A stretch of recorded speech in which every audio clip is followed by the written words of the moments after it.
Hello friends, welcome to my channel. This is Mukesh Krishna. ఈ రోజు morning నా ప్రమేయం లేకుండానే నా బండి 2 వీలర్ మీద చలన్ అయితే పడింది. సో ఇది ఒక కొత్త రకం స్కామ్ అయితే నడుస్తుంది. సో దాని గురించి అయితే ఈ వీడియో తీస్తున్నాను. కొంచెం అవేర్నెస్గా ఉండండి. ఎందుకంటే మీరు తప్పు చేయకుండా కానీ మీ బండి మీద మీకు తెలియకుండా చలాన్స్ పడే ఛాన్స్ అయితే ఉంది. సో మ్యాటర్లోకి వెళ్తే నేను మార్నింగ్ పూజ అయిపోయిన తర్వాత బ్రేక్ఫాస్ట్ చేస్తుంటే మెసేజ్ వచ్చింది. సో మెసేజ్ అంటే చూస్తే నా వెహికల్ మీద 1000 రూపీస్ చలన్ అయితే వచ్చిందనమాట. సో అది ఎక్కడ వచ్చిందా ఏంటి అని చెప్పేసి నేను చెక్ చేద్దామని ఓపెన్ చేసి చూస్తే, dear sir, madam, your vehicle has been involved in traffic violation and ఇది వచ్చేసి మనకు స్పీడ్ అంటే over speeding, dangerous driving, 1035 rupees అయితే పడింది. చిలకల కూడా పోలీస్ లిమిట్స్లోకి వస్తుంది. ఈ ఇమేజ్ చూడొచ్చు. ఆ రెడ్ కలర్ టీషర్ట్ ఉంది కదా, అది యాక్చువల్ నా బండి నెంబరు. ఆ రెడ్ కలర్ టీషర్ట్ వేసుకున్న బండి అది, దానికి నా నెంబర్ ప్లేట్ ఉంది. నాది యాక్చువల్లీ బండి షైన్, అంటే ఎస్పీ షైన్ కూడా కాదు, మన regular shine, Honda shine. So దీనికి కూడా సేమ్ నెంబరు, నా బండి నెంబరే దీనికి ఉంది. బట్ ఈ బండి చెక్ చేస్తే ఇది ఏంటంటే మనకు ప్లాటినా బండిలా కనిపిస్తుంది. వెనకాల రెడ్ లైట్ కానీ అది చూస్తే ప్లాటినా బండిలా ఉంది.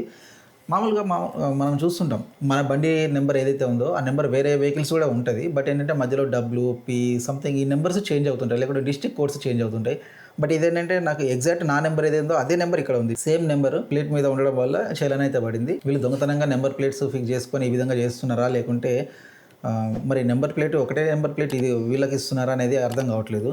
సో ఇప్పుడు దీని గురించి ఏం చేయాలి, అసలు మీరేమైనా సలహాలు ఇవ్వాలంటే ఇవ్వండి. అసలు నేను ఏం చేయాలి దీని గురించి? ఇప్పుడు ఎవరిని కాంటాక్ట్ అవ్వాలి? పోలీస్ స్టేషన్కి వెళ్ళాలా, లేకుంటే ఆర్టీఓ ఆఫీస్కి వెళ్ళాలా, ఎక్కడ కంప్లైంట్ చేయాలి? దీని గురించి మీకు నాకు తెలిస్తే చెప్పండి, కామెంట్ బాక్స్లో తెలియజేయండి. యాక్చువల్లీ నా వెహికల్ మీద ఆల్రెడీ ఒకసారి ఒక చిన్న చలాన్ ఉంది, అది నా ద్వారానే పడింది. మీకు ఐడియా ఉండి ఉంటుంది, హైదరాబాద్లో ఐటీసీ కోయినూరు దగ్గర మనకు రోడ్ పక్కన ఫుట్పాత్ మీద ఫుడ్ ఉంటుంది కదా, అక్కడ తిందామని ఆపాను. అక్కడ నాకు 135 రూపీస్ ఏం పడింది. అప్పుడు తీసిన ఫోటో ఇది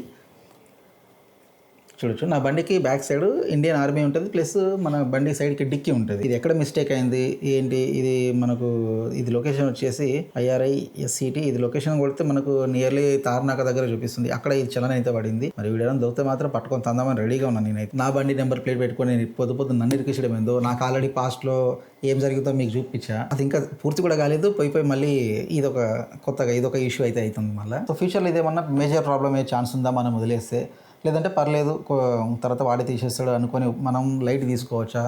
దీని గురించి మీ సలహాలు ఏమన్నా ఉంటే చెప్పండి. అండ్ ఫర్దర్గా నేను ఎలా మూవ్ కావాలి, స్టేషన్కి వెళ్ళాలా, లేకుంటే ఆర్టీఓ ఆఫీస్కి వెళ్ళాలా, ఎక్కడ కంప్లైంట్ ఇవ్వాలి? సో ఈ చలాన్ కంపల్సరీ నేను కట్టాల్సిందేనా, లేకుంటే నేను కట్టకుండా పర్లేదా అనేది ఒకసారి నాకు క్లారిటీ అయితే చెప్పండి. సో దాని ద్వారా నేను ఫర్దర్ స్టెప్ తీసుకుంటాను. నెక్స్ట్ స్టెప్ ఏంటి అనేది తీసుకుంటాను. సో నెక్స్ట్ ఏమైంది అనేది కూడా, దీని గురించి ఏమన్నా విషయం తెలిసి అది కూడా మీకు వీడియో రూపంలో అందిస్తాను. ఏం జరిగింది ఏంటి, అది ఇష్యూ ప్రాబ్లమ్ సాల్వ్ అయింది లేదా, అది కూడా మీకు వీడియో రూపంలో అందిస్తాను. సో ఈ వీడియో మీకు నచ్చితే లైక్ చేయండి, కామెంట్ చేయండి, సబ్స్క్రైబ్ చేయడం మాత్రం మర్చిపోకండి. Thanks for watching this video. Thank you.